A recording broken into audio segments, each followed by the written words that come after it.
Part kelima, mendengar suara dari komunitas yang lebih besar. Pemuda, aku harus mengakui aku mulai tidak bisa mengikuti pembahasanmu.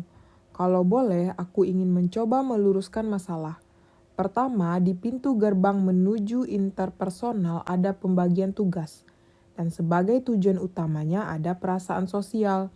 Dan kau berkata, perasaan sosial adalah memiliki pengertian bahwa orang lain adalah kawan seperjuangan, dan kesadaran tentang tempat berlindung yang dimilikinya dalam komunitas tersebut. Sampai di titik ini, itu justru sesuatu yang bisa kupahami dan kuterima. Tapi detailnya masih terlihat sedikit direkayasa. Satu hal lagi, apa yang kau maksud dengan memperluas hal yang kau sebut masyarakat ini dengan memasukkan seluruh alam semesta, bahkan masa lalu dan masa depan dan segalanya dari makhluk hidup hingga benda mati?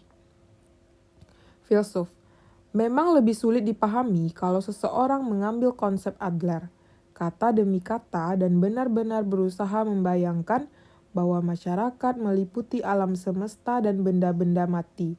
Sementara ini cukuplah dikatakan bahwa lingkup masyarakat tak terhingga. Pemuda, tak terhingga? Filsuf, contohnya, ada seorang pria yang saat mencapai usia pensiun dan berhenti bekerja, dengan cepat kehilangan vitalitas dan menjadi depresi. Saat hubungannya terputus tiba-tiba dari perusahaan yang menjadi komunitasnya dan dia kehilangan gelar atau profesinya. Dia menjadi orang yang biasa yang bukan siapa-siapa.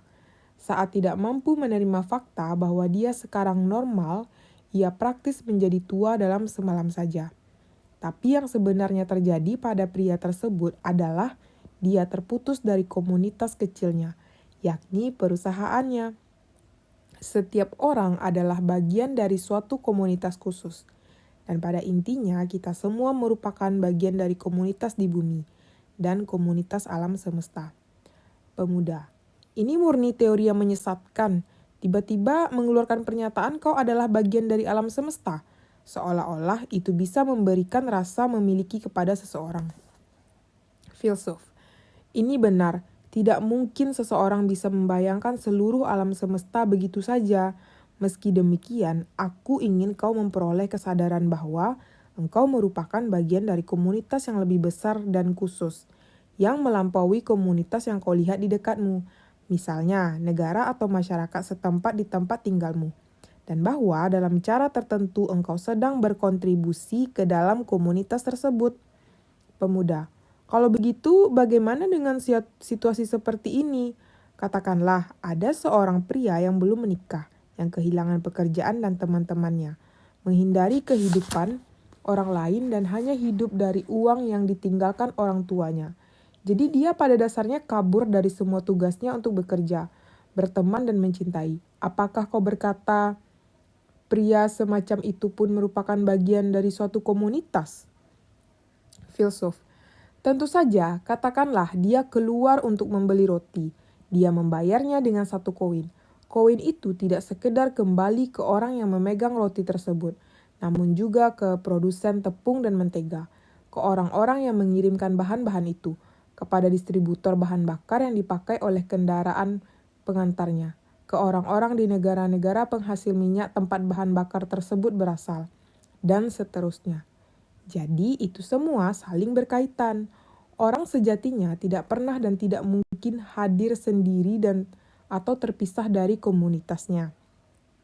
Pemuda, jadi engkau berkata aku sebaiknya lebih banyak berfantasi sewaktu membeli roti. Filsuf, ini bukan fantasi tapi fakta. Komunitas yang Adler bicarakan bergerak melampaui hal-hal yang bisa kita lihat, seperti rumah tangga dan masyarakat, termasuk berbagai koneksi yang tak terlihat oleh mata kita.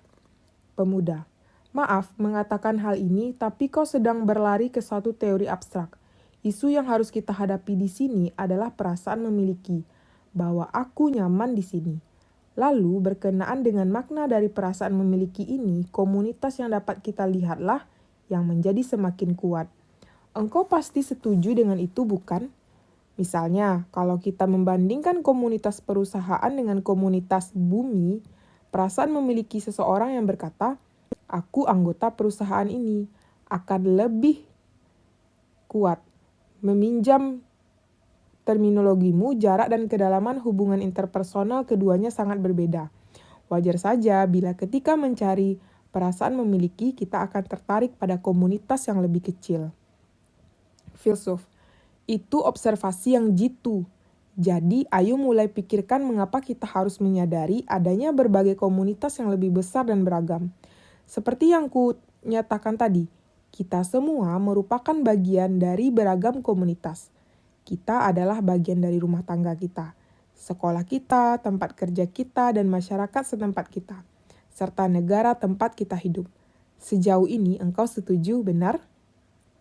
Pemuda, ya, aku setuju. Filsuf, nah, andai engkau sebagai seorang murid memandang komunitasmu yakni sekolah sebagai sesuatu yang absolut. Dengan kata lain, sekolah adalah segalanya bagimu. Keakuanmu ada karena sekolah, dan tidak ada aku lain yang mungkin ada tanpanya. Tapi tentu saja akan ada saat-saat dalam komunitas tersebut ketika engkau menjumpai kesukaran. Bisa ditindas atau tidak mampu berteman atau mengejar tugas sekolah. Atau yang terpenting, beradaptasi dengan sistem sekolah itu. Yang artinya ada kemungkinan bahwa sesungguhnya dengan komunitasmu, dalam hal ini sekolahmu, engkau tak akan bisa mempunyai perasaan memiliki yang menyatakan, aku nyaman di sini. Pemuda, ya benar sekali, ini sangat mungkin. Filsuf, saat ini terjadi kalau menganggap sekolah sebagai segalanya bagimu, pada akhirnya engkau akan tidak memiliki perasaan memiliki terhadap apapun. Lalu kau akan melarikan diri dalam suatu komunitas yang lebih kecil seperti rumahmu. Engkau akan mengunci diri dan mungkin bahkan melakukan kekerasan terhadap anggota keluargamu sendiri. Dengan melakukan hal-hal tersebut, entah bagaimana engkau sedang berusaha memperoleh rasa memiliki. Tapi yang perlu kau fokuskan di sini adalah bahwa ada komunitas yang lebih khusus.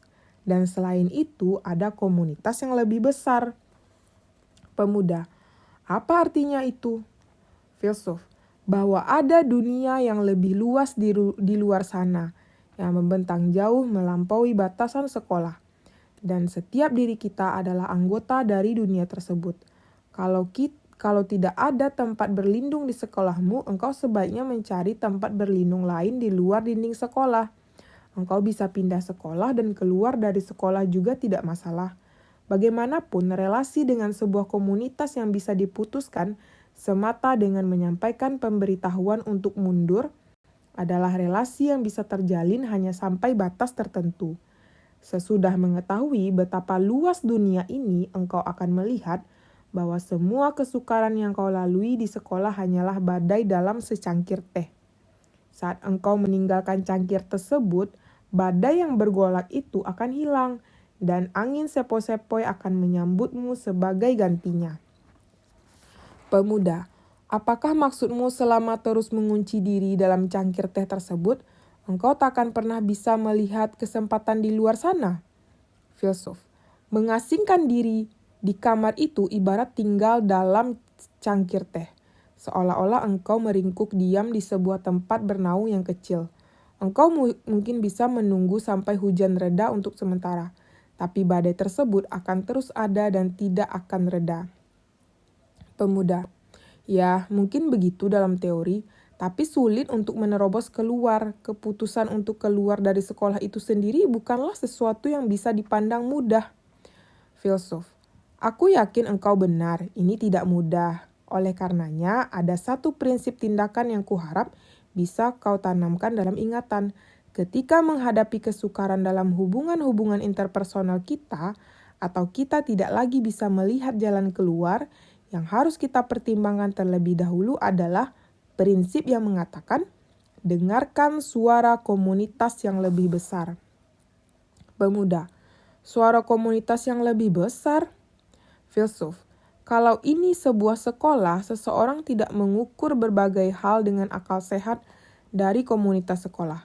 Namun sebaliknya, mengikuti akal sehat dari komunitas yang lebih besar. Sekarang, katakanlah ini sekolahmu, dan gurumu bersikap secara otoriter. Tapi kuasa atau otoritas yang dimiliki gurumu tak lebih dari sekedar aspek akal sehat yang hanya beroperasi dalam komunitas kecil yang berupa sekolah. Dari sudut pandang komunitas masyarakat, kau dan gurumu adalah manusia yang setara. Jika disodori tuntutan yang tidak masuk akal, tidak masalah untuk menyampaikan keberatan secara langsung. Pemuda, tapi akan sangat sulit mengatakannya saat guru itu ada persis di depanku. Filsuf, tidak sama sekali. Meskipun ini bisa diistilahkan sebagai hubungan antara kau dan aku, jika hubungan ini bisa berantakan, hanya karena engkau mengemukakan satu keberatan, ini bukanlah jenis hubungan yang perlu kau masuki sejak awal. Tidak masalah untuk melepaskannya. Seseorang yang hidup dalam ketakutan bahwa hubungannya dapat hancur berantakan, memiliki cara hidup yang tidak bebas. Orang itu hidup demi orang lain. Pemuda, kau membahas memilih kebebasan bersamaan dengan memiliki perasaan sosial. Filsuf, ya tentu saja. Jangan melekat pada komunitas kecil yang ada tepat di hadapanmu. Selalu ada lebih banyak. Kau dan aku lebih banyak setiap orang. Dan kehadiran komunitas yang lebih besar.